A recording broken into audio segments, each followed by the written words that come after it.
Hello everyone. Today we're going to try to understand about the peripheral nervous system. So when we are looking at the peripheral nervous system, it is a very important system because it allows the human body and the brain to function in a very integrated manner by sending sensory information to the central nervous system, that is through different kinds of nerves. So there are two kinds of nerves that we can look at. They are motor nerves and sensory nerves. So when the information with regards to sensation is to be transmitted to the brain, the cranial sensory nerves are involved, and when it is to be transmitted to the spinal cord, the spinal sensory nerves are involved. On the other hand, when information is supposed to be passed on by the brain to the rest of the body with regards to movement and other actions, so the motor nerves are involved. So the motor nerves from the brain that triggers varied movements are the cranial motor nerves, and on the other hand from the spinal cord they are spinal motor nerves. Motor nerves can further be divided into somatic nerves and autonomic nerves. So somatic nerves are motor nerves that basically stimulate the harder muscles, like for example the muscles in your biceps. So that is your somatic nerves. On the other hand, there are autonomic nerves which are involved in the innervation of smoother muscles, which is basically the muscles of your heart as well as the stomach. Now let's get into understanding the somatic and autonomic systems in much more detail. Okay, so somatic nerves basically innervate muscles through one continuous axon emerging right from the CNS. So it goes like rapidly just by a single axon. On the other hand, autonomic nerves are more like a relay system wherein there are two stages of transmission, wherein from the first impulse it moves to the next it synapses at a junction, and then the further impulse is carried out. So this basically causes an autonomic ganglion like appearance in the synaptic region because of a lot of multiple fibers synaptic at that region, causing that region to bulge. Okay, so functionally somatic nerves are supposed to be unitary in nature. However, autonomic systems have further subdivisions called the sympathetic and the parasympathetic fibers. So this is a very important aspect that we're going to be dealing with. So let's understand the sympathetic and the parasympathetic systems. The sympathetic system is majorly involved in alarm reactions. So for example, say there is a sudden threat. So say there is a fire, or say there is an earthquake. So immediately how you react to it? You react to it in fear, in arousal, raising heartbeat. You begin to sweat. You begin to have a lot of irregular breathing patterns. You have an unusually resound energy to even rush and leave the place. Okay, so that is all caused because of the activation of the sympathetic nervous system. Okay, on the other hand, there is something called as the parasympathetic nervous system. The parasympathetic fibers predominantly allow your entire nervous system to calm down, which causes your body also to calm down. So functions of sympathetic and parasympathetic go hand in hand. That's why we don't remain in the state of arousal continuously. Okay, and we tend to settle down or calm down even if it's a death, even if it's an accident, even if it's a fire, no matter what it may be. The sympathetic nervous system, though it arouses us, the parasympathetic nervous system further calms us down. Okay, so the sympathetic and parasympathetic nervous systems also kind of differ in a few structural manners. That is, they exit the CNS through the thoracic and lumbar sections, which is basically like right in your shoulder blade regions. On the other hand, the cranial sections is the region where the parasympathetic nervous systems exit, or in the sacral section, which is like the lower region of the spinal cord. Okay, so then when we are looking at the sympathetic fibers, they have ganglia that is located very close to the spinal cord, whereas the ganglia for the parasympathetic fibers is very close to their target organs.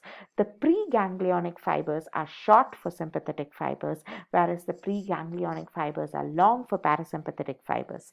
The postganglionic fibers are long for sympathetic fibers, whereas the postganglionic fibers are short for the parasympathetic fibers. In case you're wondering what is ganglion, we dealt with this in a video before. Ganglions are basically clusters of nerves, which is basically neurons, okay, out of the CNS, typically in the peripheral nervous system. All right.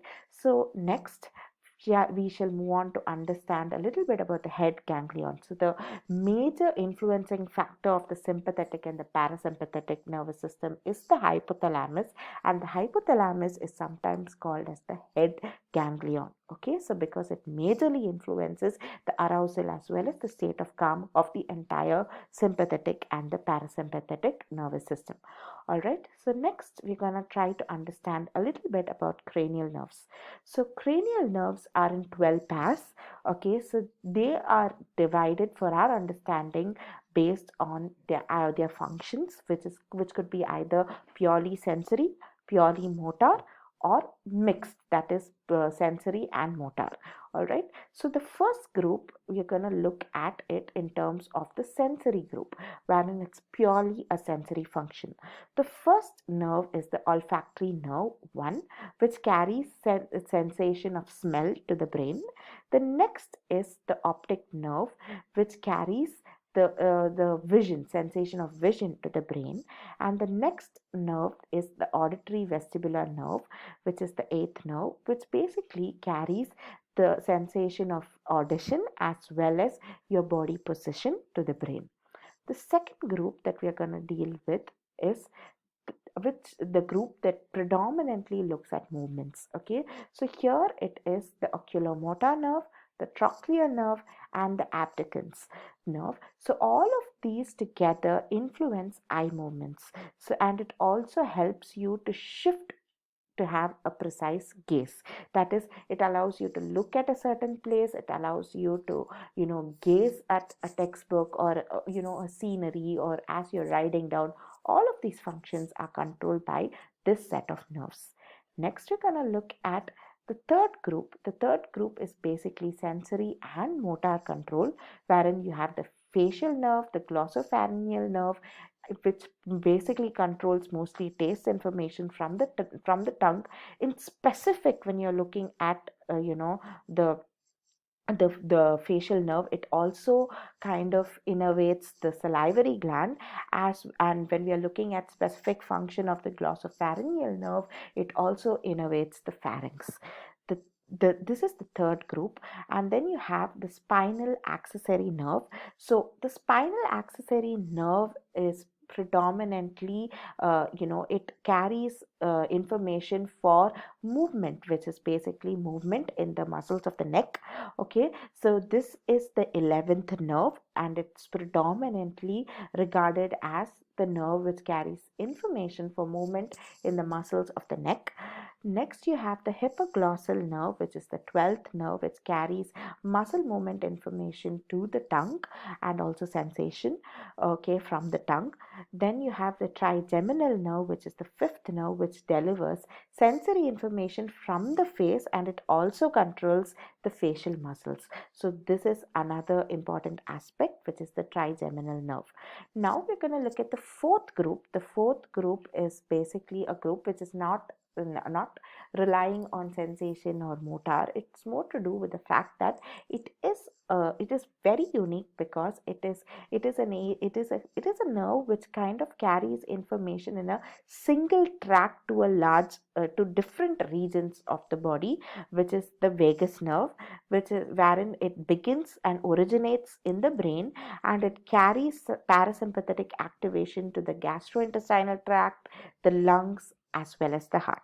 So this is basically the 12 cranial nerves.